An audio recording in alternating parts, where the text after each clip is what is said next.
It's the barrier of Provence, guardian of a titanic natural entryway. Perched on its rocky outcrop, overlooking an incline of over 100 meters, the Citadel of Sisteron emerges from the cliff. Looking at it from a distance, you have the impression that it's a geological outgrowth in itself. The Citadel of Sisteron is truly vertiginous. There are other citadels on mountains, of course, but I don't know of any other cut in two by an existing rocky ridge. Extending more than 30,000 square meters, the Citadel of Sisteron is a jewel that turned obstacles into assets to protect a major strategic site. The narrow Durance Valley was the crucial point that had to be controlled. Sisteron was hence a high-stakes location. What challenges did the builders face in taming the rock? The stonemasons were dealing with a base that was too narrow, so they had to build walls on every side in order to enlarge it. They transformed the steep slopes into colossal nested platforms to create 1,600 meters of angular fortification. The masses of dirt carried were absolutely huge. They created these large terraces that required thousands of cubic meters of soil to be transported. Discover the technological breakthroughs that led to the creation of the Citadel of Sisteron as you travel through nearly 600 years of the evolution of fortification.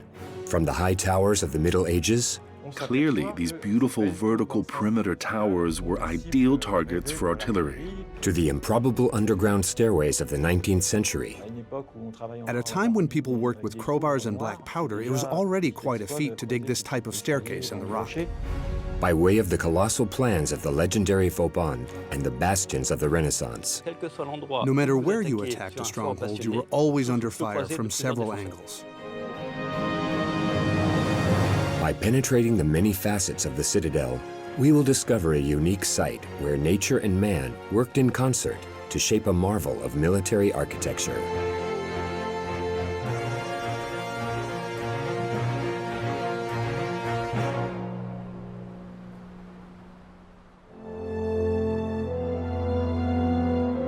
The beginning of this architectural adventure began with an exceptional natural site, a rocky outcrop that stretched from east to west, with the promontory of the Citadel on one side and the impressive Rocher de la Baume on the other. A wall pierced with a geological rarity that imprinted its unique silhouette on the landscape and gave it a singular feature, a gorge. The most striking thing about the natural site of Sisteron is the gorge, the narrow valley dug perpendicularly by the river into the rock. Had the river had common sense, it would have gone around the obstacle instead of straight through it, right into the mountain. It's quite remarkable.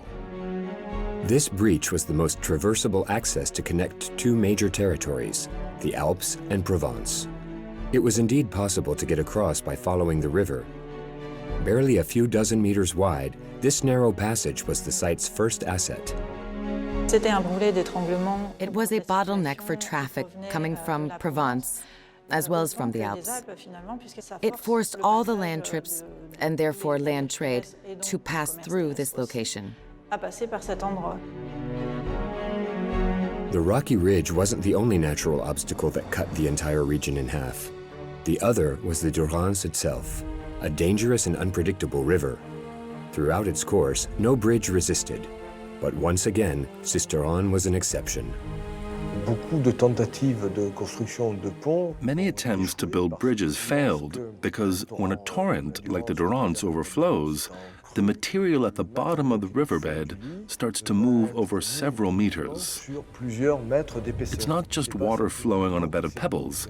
The entire mass of water-soaked pebbles vibrates, moves, and collides. Inserting pillars at such depths was challenging. If the builders multiplied them to try to stabilize the edifice, they were faced with a double problem. First, the water pressure on the bridge increases because the submerged surfaces are enlarged. Second, since the arches are reduced, debris carried by the river can block it and generate fatal extra pressure on the bridge. Until the 19th century, the problem remained unsolvable, except in one place. Sisteron is in a privileged location. Because of the gorge, they were able to build a bridge on two stone banks, which resisted for centuries, at least since the Middle Ages. It's the only place where a hard stone bridge was built that can be crossed regardless of the weather. Sisteron was therefore in a major strategic position, one that is quite exceptional when you add its final decisive asset, the rocky outcrop where the citadel sits today. The rock of the citadel was like the bolt of the door to the gorge. That's really it. It was a lock with a peephole that allowed the monitoring of both sides. This high position made it possible to control the surroundings. In fact, you only have to climb to the top of the citadel to realize that you can see for kilometers around and ensure a defensive position on the city below.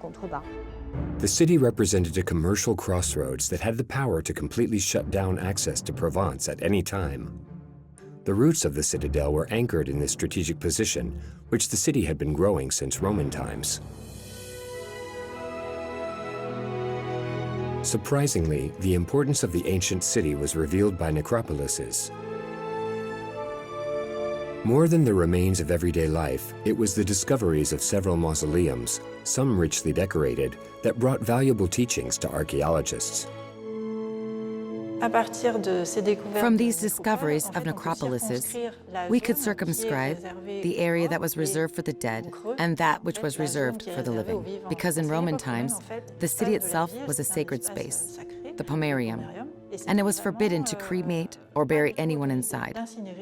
So, by dint of collecting new pieces of the puzzle, we were able to place the inhabitants in South Sisteron and to determine that the city limits must have existed in that area.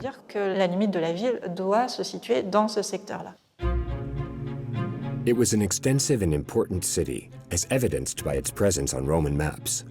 Sisteron thrived within this Pax Romana thanks to its strategic position on the Via Domitia, the ancient road connecting Italy to Spain. But the fall of the Roman Empire in the Middle Ages turned Sisteron into a territorial border. In the Middle Ages, the danger came mainly from the north. Sisteron served as a border for both the county of Fortification and later for the county of Provence, making it the focus of all defensive efforts. Naturally, this defense revolved around the highest point of the site, the rocky outcrop. The part of the rock on which the city leans on the south side wasn't too steep or too high to be occupied by a castle. It was the castle of the Counts of Forcalquier and the Counts of Provence that was the first erected on this rocky ridge. Only a few meters of walls remain of this castle, along with the typically medieval padded door. Almost nothing, and for good reason. It was destroyed around 1250 by the inhabitants of Sisteron, revolting against the nobles in power. Throughout history, clashes between this independent population and the rulers multiplied and shaped the face of the fortifications of Sisteron. This tug of war gave birth to the citadel, but at the end of the 13th century, the inhabitants of Sisteron marked their territory. This city had its autonomy. It was administered by councils and didn't want to lose any of its independence. So it was the city of Sisteron itself that ensured the defense of the site.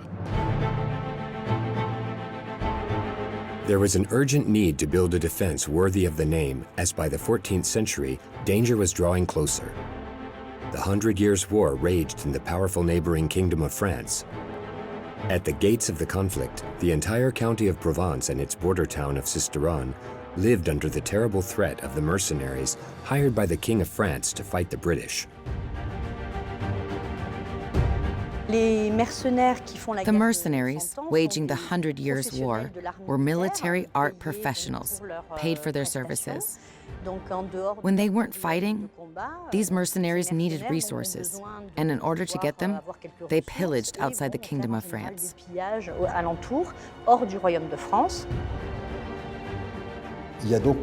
An incredible collective psychosis developed in all these Provençal cities, which resulted in the development of security plans with gigantic budgets. Phenomenal enclosures were built, and one of the most emblematic and most spectacular was that of Sisteron. Enclosing the city against the rock, a powerful wall was erected. It measured more than a kilometer long, reaching 10 meters in height in places. It was lined with deep ditches. 9 monumental towers were distributed around this impassable barrier. Semicircular in shape, each extended over 20 meters, the equivalent of a 7-story building. In the event of an attack, the entire surrounding population could retreat to the shelter of this enclosure. The entrance to the city was regulated by the 2 imposing 15-meter-high main gates, located to the north and south of the city. The north gate, known as Porte de la Saunerie, also aimed at controlling the eminently strategic access to the Provence bridge. At the top of this enclosure, protecting the northern border of the city, the wall was built on a particularly steep part of the rock. The builders showed prowess in erecting this walkway on such a vertiginous site. The Citadel of Sisteron is truly vertiginous because the 14th century walls surrounding the city defied the laws of gravity.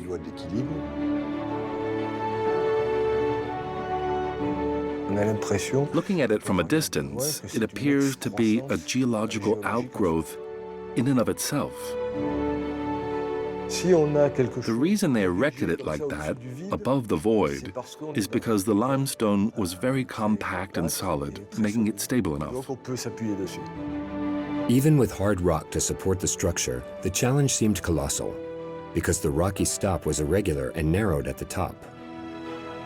How could a wall be built on a summit so thin in places? The stonemasons were dealing with a base that was too narrow, so they had to build walls on every side in the north and the south in order to enlarge it.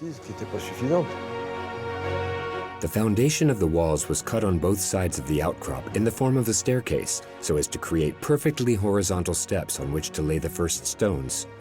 Their importance was paramount. They had to transfer all the weight of the wall to the rock without being destabilized. Once these foundations were laid, the assembly of the walls began. It required huge quantities of stones, most likely from the nearby quarries of Chambranson.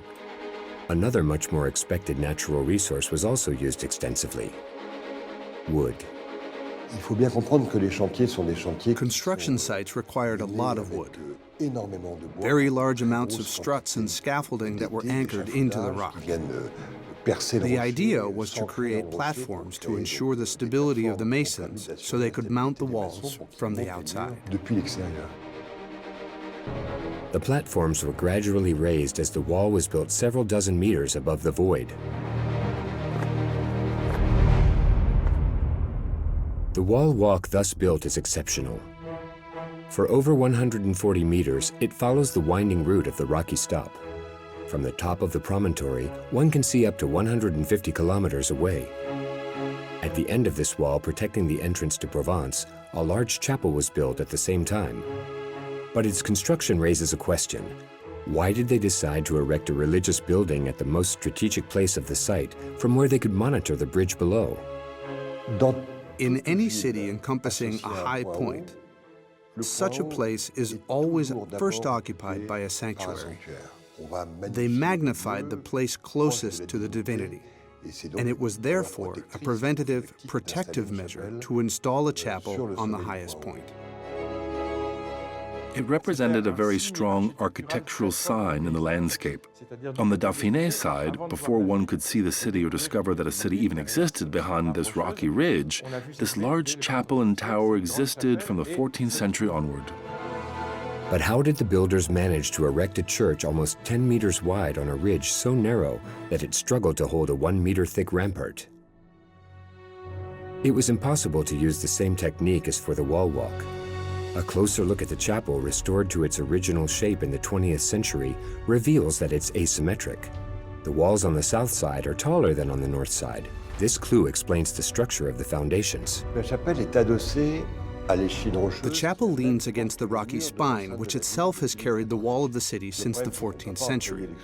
The problem was that they couldn't use explosives to dig, because that stone was too fractured and it would create microcracks that would break it up. They were forced to use a crowbar and go down little by little to create this large tread that made it possible to embed the chapel into the rock. A considerable job. The resulting platform measured more than 200 square meters, the equivalent of a tennis court. In some places, the rock had to be dug over a height of 5 meters to achieve such a surface.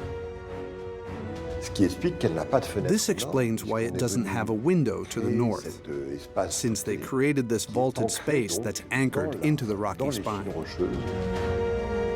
From inside the chapel, one can see the impacts of the tool in the rock. In certain areas, the foundations of the vault rest directly on the rock. The chapel thus completed the walls of the city, which then covered an area of about 12 hectares. To defend this considerable enclosure, the locals counted on powerful towers of remarkable but borderline disproportionate height. Why are these towers so high? That's a valid question.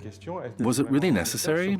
Especially since the perimeter wall between the tower is much lower, only a third of the height of the towers. This was an era when defense heavily relied on big crossbows. And in order for these large crossbows to be efficient at long range, the shooting position needed to have a certain altitude. These crossbows had a 6-meter wingspan. Maneuvering them required 12 men. They could launch a 2-meter arrow some 150 to 200 meters away. They represented extraordinarily powerful weapons of war. These towers were specifically built to serve as shooting platforms. The long-range defense was provided by giant crossbows. For short-range defense, the towers were equipped with 2 levels of crossbows. These slits for aiming have a characteristic shape called a quapati. They were also a strong rallying symbol of Christianity. Add to that the defensive innovation that every large enclosure had to have. A stone balcony with vertical openings called a machicolation. There's a kind of folk mythology in which people believe that boiling oil was thrown through the machicolations.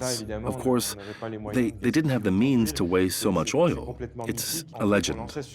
In reality, projectiles or stones were thrown at possible attackers who reached the foot of the walls and pressed up against them to try to defend themselves from the archers' shots. Completed at the end of the 14th century, Sisteron's imposing enclosure extended on an area equivalent to 20 soccer fields. At the time, Sisteron was the major city in northern Provence. The towers of the 14th century were meant to show the importance of the city, its prestige and its strength. They were also meant to scare by showing that the city was impregnable. In fact, throughout the Middle Ages, Sisteron was never taken. The high walls of Sisteron underwent the test of fire during the Wars of Religion. Once again under the rule of the King of France, Provence and the rest of the kingdom fell prey to violent fratricidal confrontations in the second half of the 16th century. Sisteron became a place of refuge for Protestants. In January 1562, the king's Catholic troops decided to attack to regain control of the city. The assault, led by 3 batteries of cannons distributed around the ramparts, was particularly violent. They realized that these beautiful vertical perimeter towers were ideal targets for artillery. From the moment cannons with metal balls were used, they became totally fragile, vulnerable elements. It was very easy for siege artillery to make breaches in such walls, to break down city gates and certain parts of the enclosure.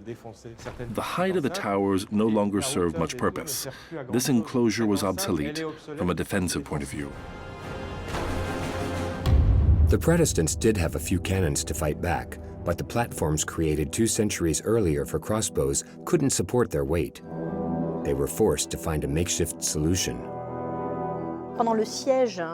During the Catholic siege of Sisteron, the cathedral church was used as cannon firing range. The Protestants mounted cannons to fire on the Catholic armies besieging the city. The metal cannonballs were far too powerful an opponent for the city walls. Sisteron eventually surrendered to the king's armies.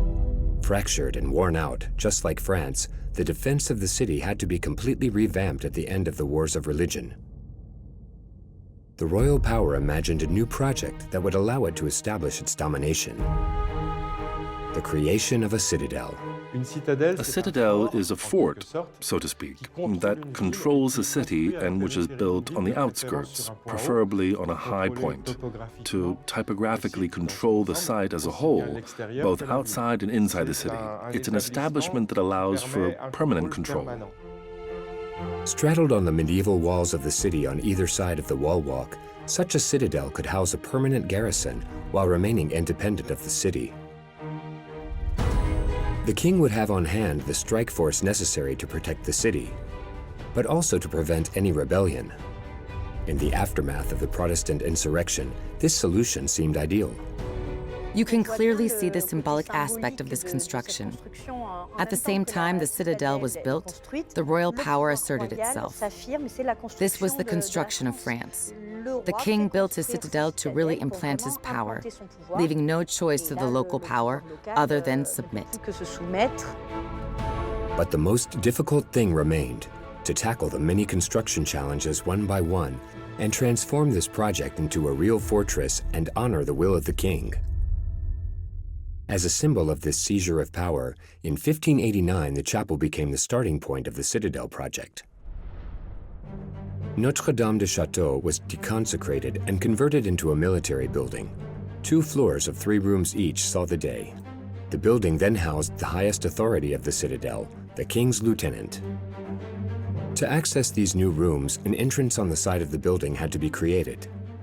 But the south wall overlooked a cliff more than 20 meters high. In response to this first challenge, the builders created a thin platform on the side of the chapel. It was carried by 6 arches pressed against the rock, each resting on massive 17-meter pillars. To put together this impressive series of vaults, they used the highly effective technique of bending. To constitute a semicircular arch, they first needed to build its form out of wood. They need 2 bearings that are called springers, which are the first archstones that will shape the arch. There they installed a horizontal beam on which they constructed the shape of the arch in a semicircle. Then they installed formwork boards, which then received the keystones. Since they used lime in their masonry work, when the lime dried, it retracted. As a result, it separated from the formwork, making it very easy to disassemble the forms.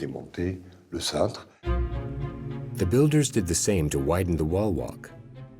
This line of arches would become the aesthetic signature of the citadel. But the most important challenge remained to be addressed: how to build a fortress that would resist cannonballs better than the walls and towers of the city. Such was the major challenge faced by all the strongholds and the greatest strategists in the 16th century, starting with the Italians during the great Transalpine campaigns of the kings of France at the beginning of the century. Machiavelli spoke of a terrible trauma in Italy, which he dubbed the French Fury. These were the French cannons that burst into Italy and brought down huge ornamented brick castles like a house of cards. This galvanized the search to find an answer that turned out to be the bastion system first conceived in the 1530s. The genesis of the bastion system was to replace the towers and walls with lower elements that were filled with earth. This structure is more resistant to cannon fire because the earth absorbs the shock of the cannonballs. The shapes widened considerably, becoming squat and angular. Towers became bastions, walls became ramparts. Defense was no longer vertical, it became horizontal. To better understand this architectural revolution that gave rise to the Citadel of Sisteron, a detour to the Alps is in order. At the top of a hill overlooking the Isère Valley, a fortress was built at the same time as the citadel that perfectly represented the new Italian principles of bastion fortification. Fort Barreau. The fundamental principle of star-shaped forts, or Italian layout, consists in forts that aren't high, but at ground level and surrounded by a huge protective sloping bank that hides the fort from the sight of the enemy. From a kilometer away, the fort isn't visible. On a plain, a bastion site is practically invisible.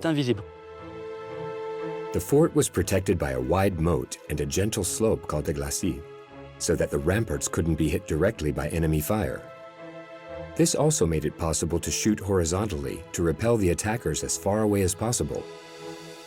The angular shapes of the bastions offered 2 firing positions, one for distant fire and one to protect the neighboring stronghold if the enemy managed to approach it. This is called reciprocal flanking, the ability of strongholds to protect each other. A star-shaped fort has no blind spot. No matter where you attack a bastion's fort, there will always be two cannons firing at you. You're under the constant crossfire of several defenders. A bastion fort implies a concerted defense where the bastions support each other.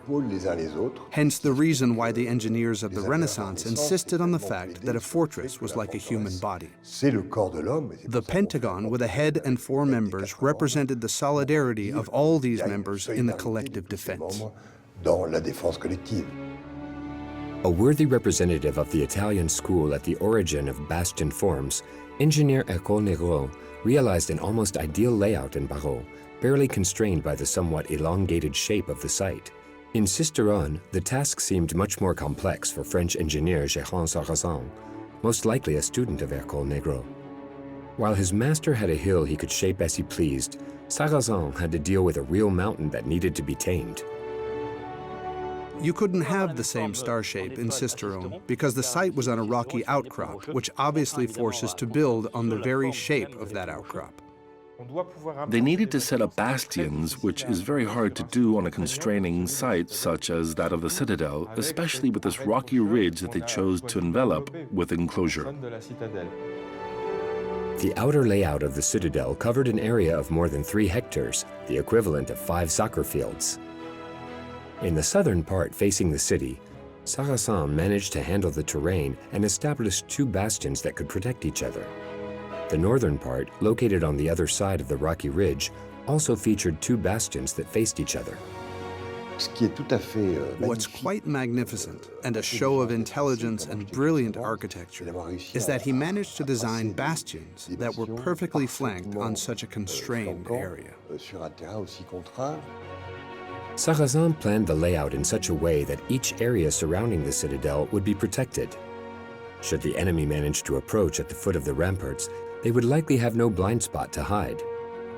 But the task wasn't finished because in Sisteron, unlike Barreau and other fortresses in the plains, the citadel couldn't be hidden from the sight of the enemy behind a ditch. They had to use the mountain to their advantage. Those who can't hide must dominate.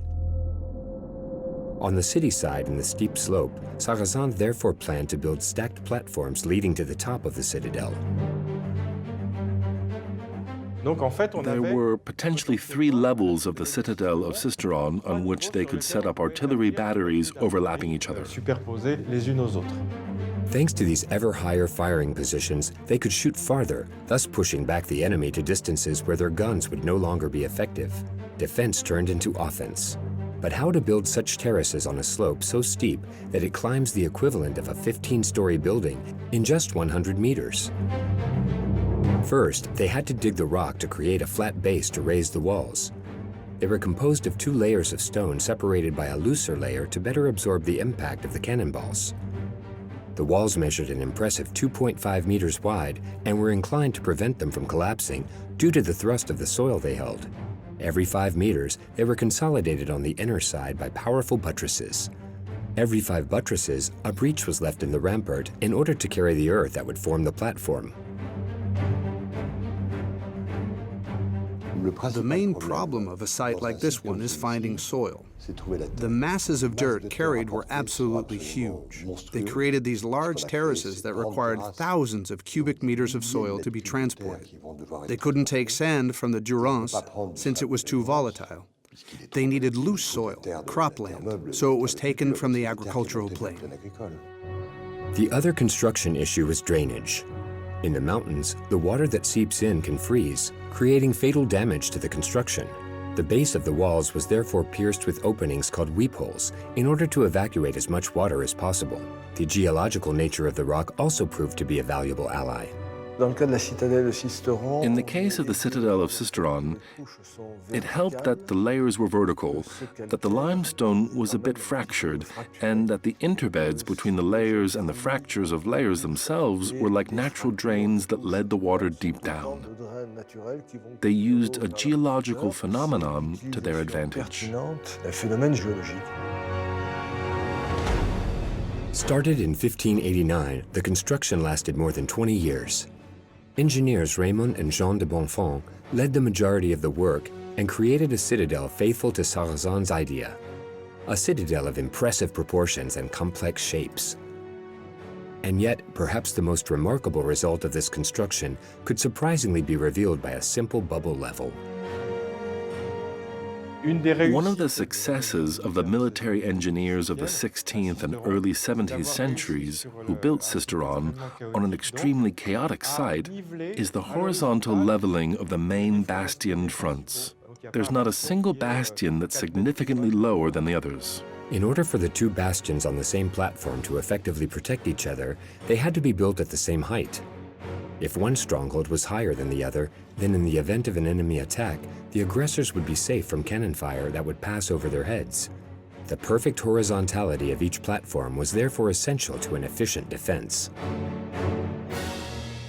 It's amazing to think that the engineer designed platforms in successive horizontalities in an era when citadels were designed without relief plans, without three-dimensional models of the object being designed.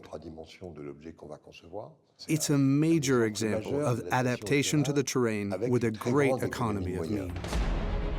The platforms stacked on one another, so distinctive of the silhouette of the citadel, also had another interest. Like Russian dolls, they formed several enclosures nested in each other.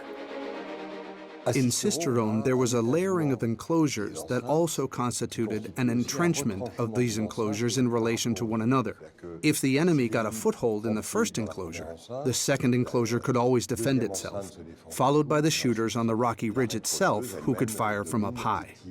A classic citadel, or a typical one, doesn't feature any interlocking or successive enclosures.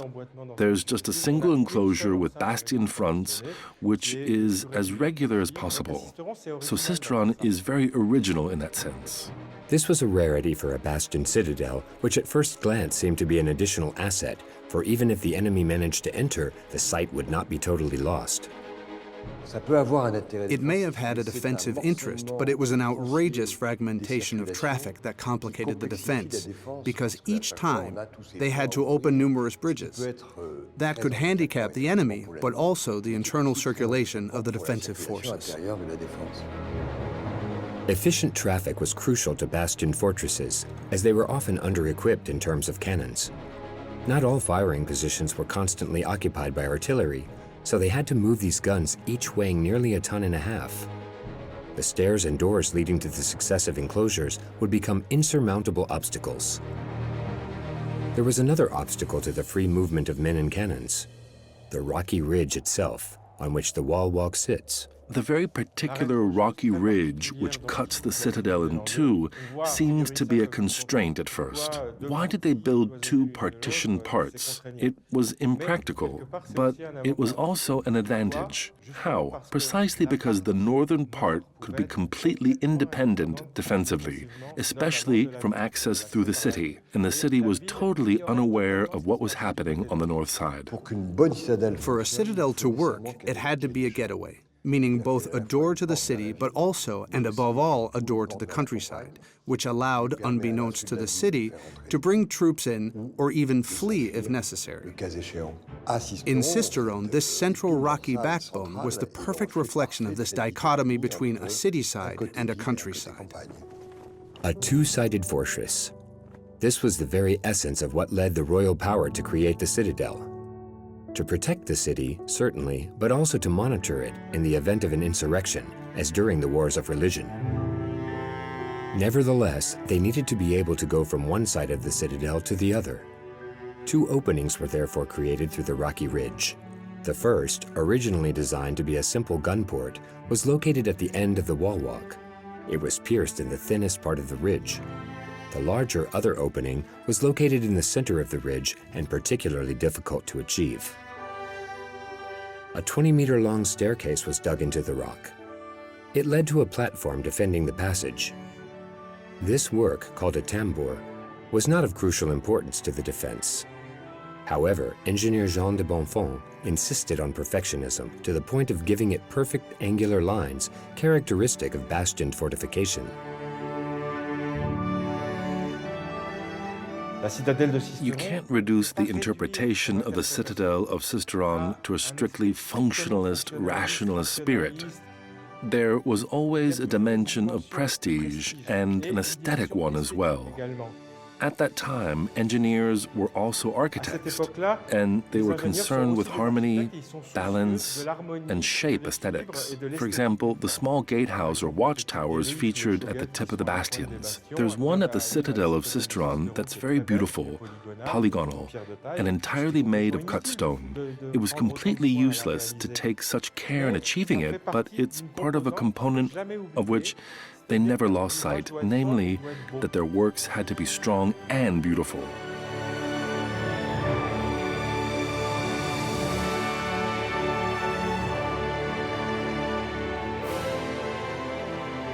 Jean Sarrazin and his successors managed to overcome the constraints and leave pure pragmatism behind. Here too, the search for beauty and form struck a chord.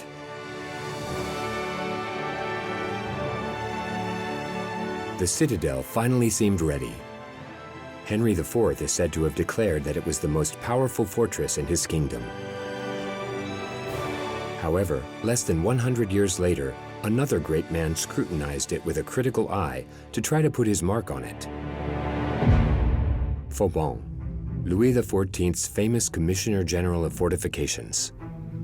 Vauban's arrival was the result of the trauma experienced by the French armies during the invasion of the Savoyard troops of Victor Amédée in the summer of 1692. An army of 40,000 men invaded and devastated the entire region, stopping a few dozen kilometers north of Sisteron. When the army withdrew to avoid being trapped for winter, it took 20,000 head of cattle and left the area completely drained in the wake of the raid. There was an urgent need to review the defense of the Alps, of which Sisteron was a part. Vauban carried out his mission with all the intransigence that characterized him. Vauban was a man who moved fast and was extremely observant. He read a lot before he arrived. He used to form opinions very quickly, and he was rarely wrong. In his report, Vauban highlighted the exceptional strategic quality of the site on which the citadel was located, a barrier commanding the entire Durance Valley, which could be defended by a small number of men. But according to him, it was a fortress with an Achilles heel. The main weak point of the citadel was the surrounding heights that dominated it to the west, from which enemy artillery could fire on the fort. On the western front, the project was sizable, since it encompassed the creation of a half-bastion, the regularization of the ditch, the creation of a lunette in front of the curtain wall with its own ditch, and finally, the setup of a glacis in front of the lunette. But that wasn't all. Vauban also proposed the creation of new works outside the citadel. Two small forts located on the surrounding hills slightly overlooking the fortress. In mountain fortification, they say that he who holds the highs holds the lows. That means that if you leave a hill exposed that's higher than you or your fort, you must put an outpost on top. Otherwise, the enemy will use that space to fire on you. Thanks to the forts and modifications of the Western Front, the entire area would need to be protected.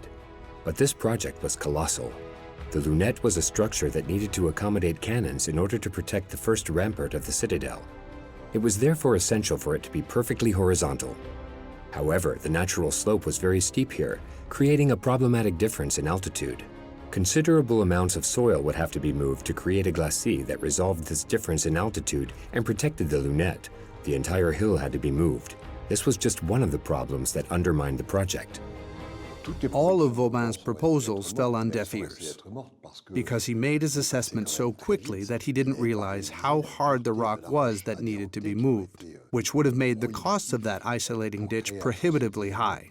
He didn't measure the impact of his concept. In the end of Vauban's ambitious plan, only one detail was achieved: the creation of a new powder magazine, a detail Vauban nevertheless made his priority.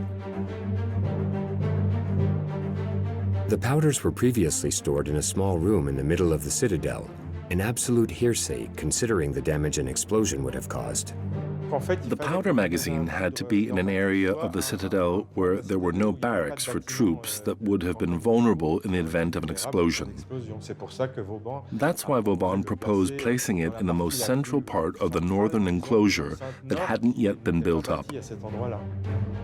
Vauban designed a magazine with two superimposed vaulted rooms, one of which was in the basement. A building of modest exterior appearance, but which actually provided ingenious technical solutions to very particular constraints. He was forced to design a powder magazine that kept the powders dry, since the enemy of powder is moisture. But he also had to protect the powders against anyone who could throw a match in there.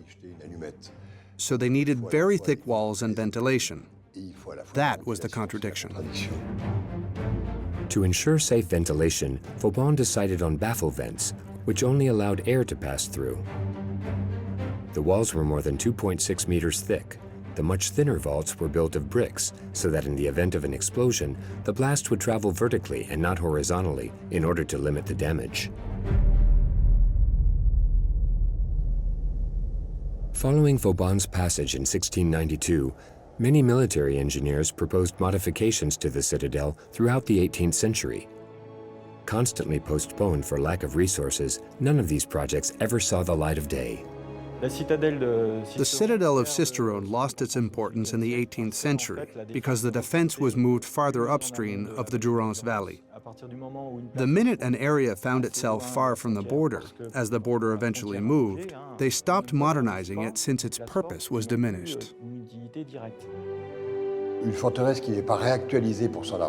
a fortress isn't updated each time a more efficient type of armament emerges, which first benefits the attacker, it quickly becomes obsolete. It's the constant race between the projectile and the armor. This reciprocal relationship between ever more efficient weapons and the architectural defense response that always follows. So if a fortification isn't updated, which comes at a constant cost, it quickly goes out of date. The citadel gradually fell into oblivion, but a totally unexpected event revealed its usefulness.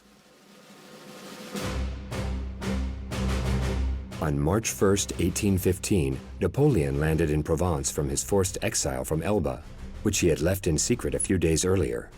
He sought to reach Paris to bring down Louis XVIII, accompanied by his personal guard of only 1,000 men, a very meager army to reconquer the throne. When Napoleon landed at Golfe-Juan and decided to go through the Alps rather than through Provence, where he knew the population was hostile to him, his goal was to outpace his enemies. He chose this route to surprise the royalists and others who might stand in the way of his return. In the early days of this bold gamble, which Napoleon sought to call the flight of the eagle, one particularly crucial point stood out: Sisteron. Sisteron had everything necessary to stop Napoleon. All it would have taken to halt his progression was to destroy the only stone bridge over the Durance. On his heels were the troops of General Meaulis, who were far more numerous than those available to Napoleon at the time. That means the Citadel of Sisteron clearly had the means to put an end to the flight of the eagle. Napoleon was worried. He sent Cambronne, his most faithful general, as a scout. In the middle of the night of March 4th, Cambronne entered Sisteron without any resistance and learned with relief that the citadel had been disarmed. It would allow the emperor to pass without a fight, a questionable decision on the part of the royal army troops. Many of these men loved Napoleon.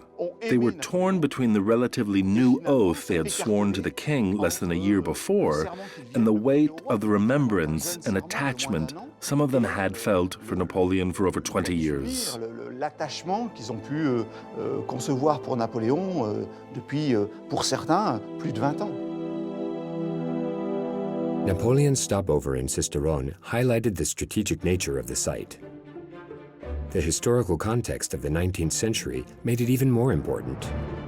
The growing power of the Kingdom of Piedmont-Sardinia, supported by the Austrian Empire, posed a threat to the entire border of the Alps, a threat that led the citadel to a final unexpected innovation. The threat grew, hence the rebirth of Sisteron's importance in the 1820s.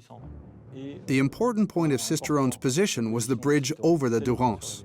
The control over that bridge is what made the citadel and the city relevant. But despite the location of the citadel, it was indeed the city walls, and in particular the north fortified gate, known as the Porte de la Saunerie, that had been tasked with defending the bridge until then. La citadelle n'avait qu'une visibilité lointaine et The visibility of the citadel over the bridge in the distance was limited and vertical. Paradoxically, only lookouts or men-at-arms with rifles could fire towards the bridge, which was useless. It was too far, too distant. There was no real control over the bridge. There were only two solutions: either hold the city to hold the bridge, or find another way to hold the bridge without holding the city. As the medieval walls of the city were totally obsolete, military engineers had no choice but to consider a link from the citadel. But how to connect it to the bridge located 100 meters below? The cliff's incline seemed totally impassable. They would have had to build complicated external stairs and staggered constructions on the rock. Several strange and impractical projects were proposed.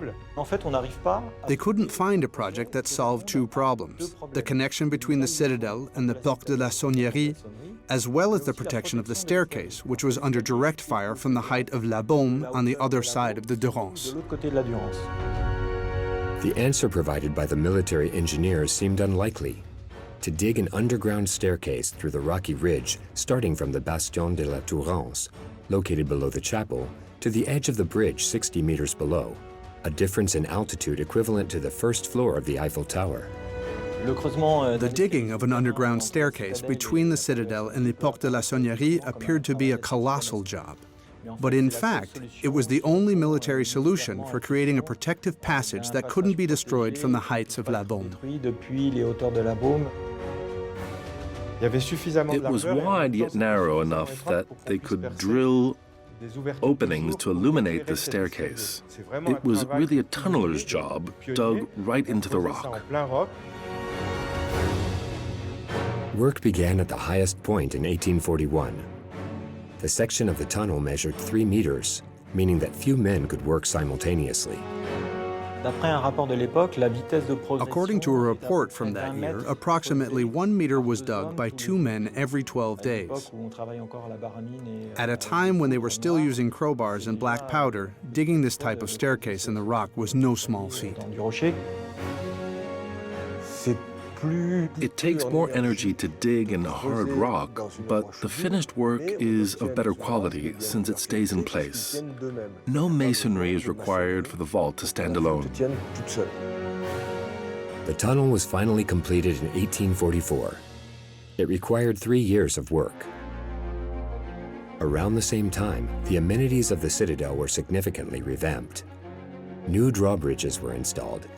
Accesses were modified per Vauban's will to move the guns more easily, and buried barracks, casemates, and entrenchments were created to better protect the troops from enemy artillery. Thanks to these improvements, the citadel could house a garrison of 1,200 men and withstand a month-long siege, enough to hold off the enemy until a supporting army would arrive. In 1860, the citadel was finally complete and seemed at its peak. But in reality, a fortress is never finished, and the race against artillery it had been running since the Middle Ages was lost before it even began. From 1880 on, chemical explosives were installed, which were much more powerful than the black powder that had been used until then. Sisteron's defenses were no longer able to resist these inventions. As a result, the citadel was abandoned. The location was no longer suitable for the time. Its usefulness had also diminished. In recovering the Duchy of Savoy and the County of Nice, France pushed back its borders, and Sisteron was no longer of vital strategic importance to the country. In 1894, the citadel lost its raison d'être. It was militarily decommissioned. It was ultimately its grace and incredible fusion with the rock that gave it a piece of eternity. Attracted by its unique lines, 19th century painters from Turner to Signac would magnify it. Theater lovers gave it a new life, taking advantage of the incredible decorum of the site to create a stage and a renowned theater festival during the interwar period. They even literally saved it. After terrible Allied bombing in August 1944, the Citadel was hollowed out. Its most emblematic building, the chapel, was totally destroyed by a bomb. Its restoration, which took nearly half a century, was only made possible thanks to the Nuit de la Citadelle festival and its organizers, the Arts, Theater, Monuments organization. It was no coincidence that art would ultimately save the Citadel, an object of defense that had become an object of contemplation. It's part of the landscape in a secular way. It's inseparable from the landscape.